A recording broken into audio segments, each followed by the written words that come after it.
Assalamualaikum warahmatullahi wabarakatuh. Perkenalkan, nama saya Cecep Sulaiman dari SMA 70 Jakarta, calon guru penggerak angkatan 9. Pada kesempatan ini, saya akan coba paparkan tentang aksi nyata modul 1.1 tentang filosofi Ki Hajar Dewantara dalam pendidikan guru penggerak angkatan 9. Selamat menyimak.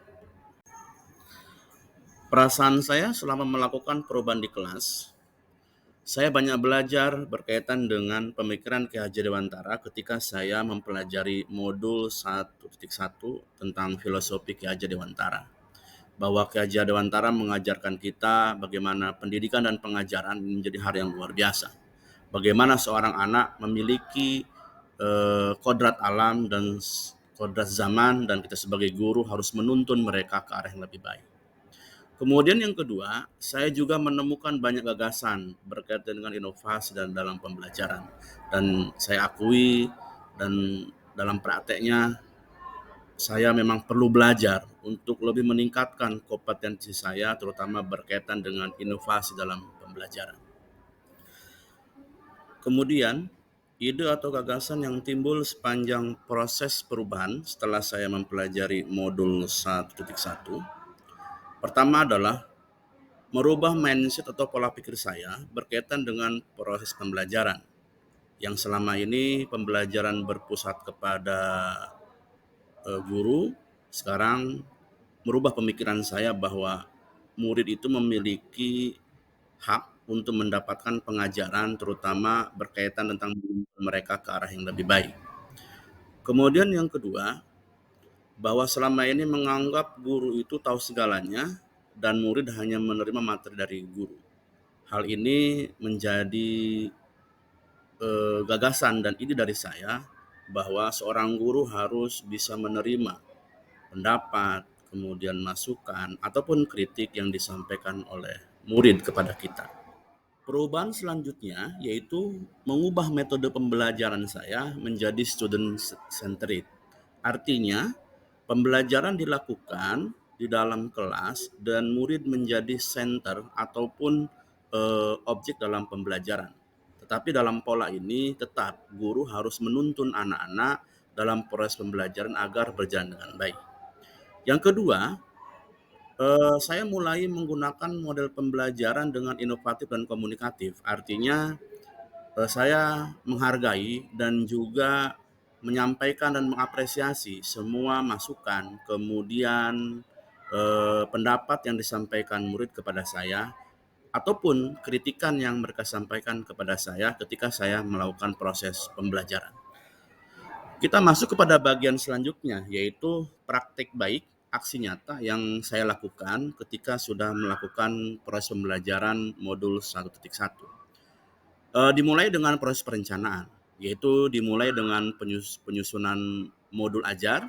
Kebetulan di sekolah saya sudah menerapkan kurikulum merdeka untuk 3 angkatan. Nah, proses penyusunan modul ini dilakukan oleh saya dengan menyusun sebaik mungkin perencanaan pembelajaran yang ingin saya lakukan.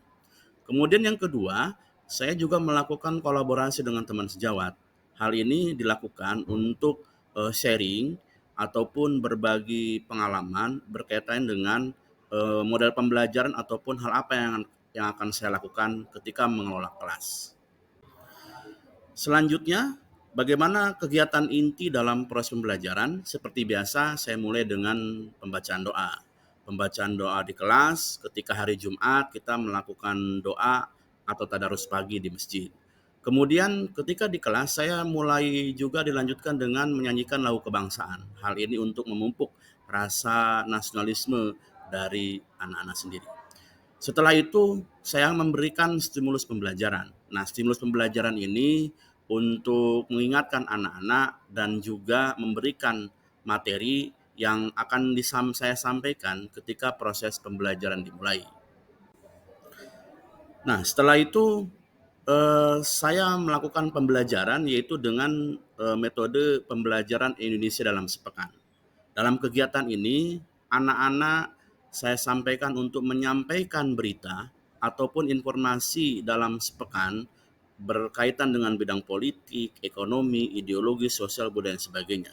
Dalam kegiatan ini, saya berikan kepercayaan kepada murid untuk menyampaikan aspirasinya, untuk menyampaikan pendapatnya berkaitan dengan tema yang mereka angkat.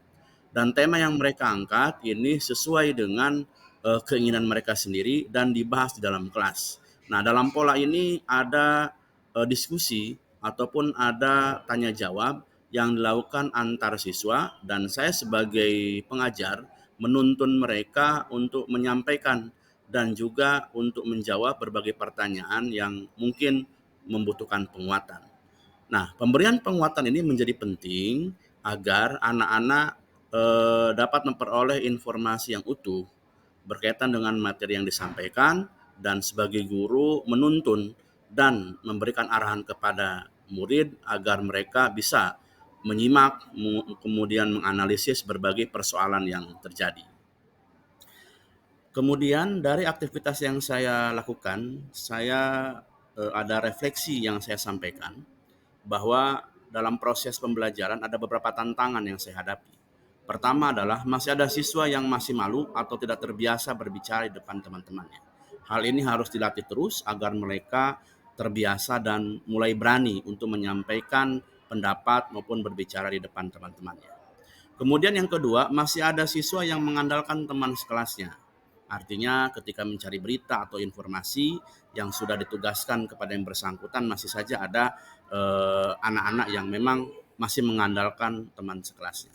Kemudian yang ketiga, masih ada siswa yang menyampaikan paparan yang belum sesuai dengan kesepakatan.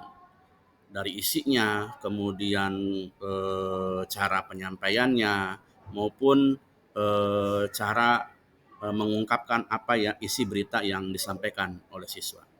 Nah, tantangan itu tentu harus diberikan solusi. Makanya solusi yang saya sampaikan pertama adalah memberikan bimbingan secara personal kepada siswa, yaitu tentang memberikan nasihat, dan juga kita berikan kesempatan kepada temannya untuk menasehati temannya yang memang belum komitmen.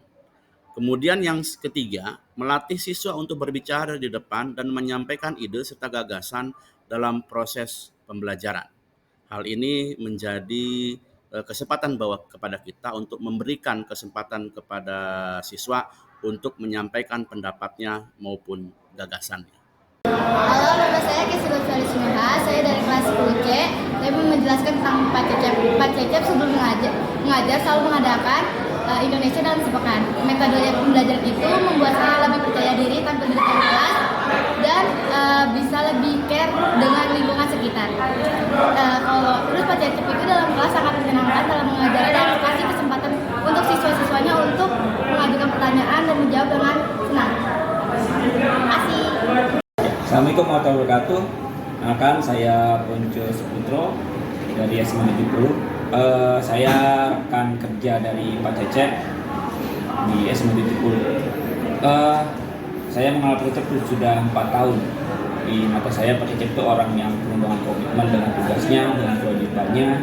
Pokoknya apapun yang diserahkan ke Pak Cecep pasti beres. Makanya ketika dia ikut CGP, saya yakin dia pasti akan lulus dari CGP. Semangat Pak Cecep CGP-nya, semoga sukses terus. Demikian paparan yang saya sampaikan berkaitan tentang aksi nyata modul 1.1 filosofis Ki Hajar Dewantara. Sekali lagi, terima kasih sudah menyimak. Salam selamat dan bahagia dari saya, Cecep Sulaiman, SMA 70 Jakarta, calon guru penggerak angkatan 9 dalam pendidikan guru penggerak. Billahi taufiq wal hidayah. Wassalamualaikum warahmatullahi wabarakatuh.